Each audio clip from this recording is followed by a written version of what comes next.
you want something to investigate as a legislature, investigate how many times they've called me the N-word. Why don't you investigate that? Why don't you investigate them writing on my house? Why don't you investigate the fact that my house has been swatted? If you want something to do with your time that makes sense, what your alleged purpose is. Now, your real purpose is to try to get elected, which I would say, Georgia, please, let's elect any lieutenant governor but this one. It's a dumbass question. I know it is, but go ahead and tell him, because it occurred after she was. Prior to being sworn in, she was district attorney? No, she was not, but you asked... I'll return to my question. Prior to you being sworn in as district attorney, is it your testimony today that you did not have any conversation with Mr. Wade about investigating the 2020 election?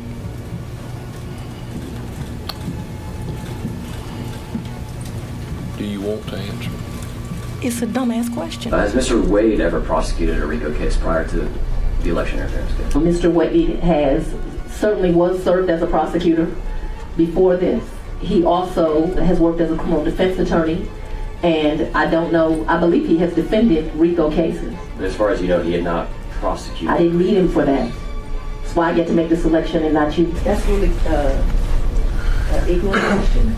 And if you understand what the word ignorant means, it means the lack of knowledge. Well, that was a crash out, wasn't it? So this is Fani Willis under a microscope again. And I would say, and I'm sure you can agree with me, what we saw wasn't calm, it wasn't controlled, it wasn't reassuring. It was aggressive, it was combative, it was defensive, and at times it was flat out unhinged. And you can use all this in your campaign ad. You attacked Fani Willis. What have you done, sir? Nothing. So I'm going to refer you to the screen. I know you said you don't approve. I don't look at this. I've never bills. seen it, so I can't talk to you about documents I don't approve and don't review. Can't talk to you about it. Who does approve the documents in your office when invoices come in? I thought we'd been through this. I don't believe you said who reviews the invoices and approves the invoices in your office. First of all, I have no firsthand knowledge of it. The reason why this case collapsed wasn't about the Republicans. It wasn't Trump. It wasn't some grand conspiracy. It was Fani Willis herself. It was her decisions, her hires, her relationships, and her inability to explain basic things when it mattered most. So before we get into some of these crazy moments from this testimony, it's important to understand why this hearing even happened and why we are here in the first place. This was not a criminal trial. It was not about deciding guilt or innocence. This was a Georgia Senate Oversight hearing. Lawmakers were asking one basic question. Do prosecutors like Fani Willis have too much unchecked discretion in high-profile political cases? They wanted to examine how she hired outside prosecutors, how taxpayer money was spent, and whether internal controls were followed, and whether personal relationships clouded professional judgment. This wasn't necessarily about retrying the Trump case. It was about documenting process failures that could have justified future laws, audits, or a tighter oversight over district attorneys. And yes, at the same time, it was theatrics. This hearing served a political purpose. For critics, it was a way to show incompetence and undermine public trust, but for supporters, it became a stage to portray Willis as a prosecutor under attack. So this hearing wasn't about a verdict. It was about leverage, optics, and control. And everything that follows shows how badly this whole moment went for her. Let's get into it. Is it true that part of your transition team was involved in the process of interviewing people before you entered office to lead the investigation into the 2020 presidential election? I'd like to answer that. Go right ahead. You only take my advice sometimes anyway. Go ahead. That's really an ignorant question. And if you understand what the word ignorant means, it means the lack of knowledge. If you recall the facts, I was already district attorney when this all came to light. So it's factually impossible.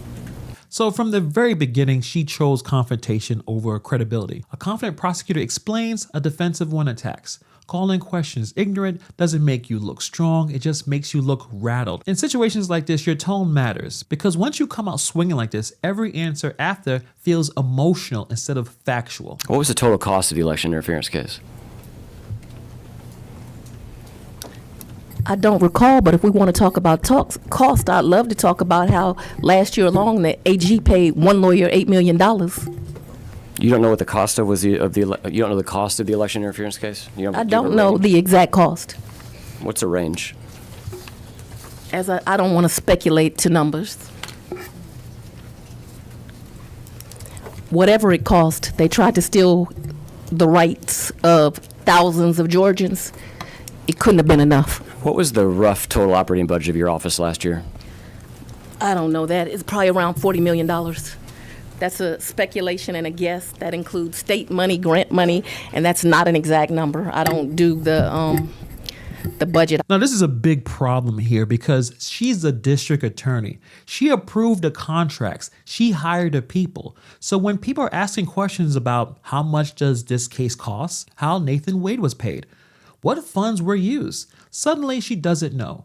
That's not illegal, but it looks terrible. It shows that this is what people in power do with our taxpayer money. They don't care how much things cost because it's not coming out of their pocket. I bet you if she had to invest her own money into something, she'll know how much things cost. So to us regular people watching, it sounds like I'm in charge when things go right, but totally clueless when things go wrong. And true leadership doesn't work like that. Was Mr. Wade part of, would you say, more than half of the interviews that you conducted? Yes. Would you say it was more than 75% of the interviews you I'm not going to guess conducted? at numbers. He was definitely more than half. And what percentage of decisions, was the same percentage of decisions that he was a part of? I ultimately made every decision. I take wise counsel from a group of people. You do not know whether Mr. Wade was paid with state forfeiture funds or not? You're asking me to speculate? No, I'm asking if you know whether or not state forfeiture, any forfeiture funds were used. I'm unaware of that. Okay. I'm unaware if the answer is yes. I'm unaware if the answer is no. What I'm aware of is the process was turn in a bill and they would do it. This is where the process questions turns into a narrative. Instead of answering the question like, why this hire? Why this structure? Why this payment method? She reframes everything as prosecution. She's the victim. I'm going to refer you to the screen. These are. I don't review those documents, so you're asking me to look at documents that I haven't for the first time. What I can tell you is that I I'll give only you time to allowed review the Mr. Wade to documents. bill 160 hours a week, and then Mr. Wade would be the first one in the office making sure that my staff arrived. He corrected their behavior. They thought that 8:30 meant 8:30. He taught them that 8:30 means 7:45. He got there before them. He left after him. He taught them how to do this case, and he was a leader to that team and a public servant.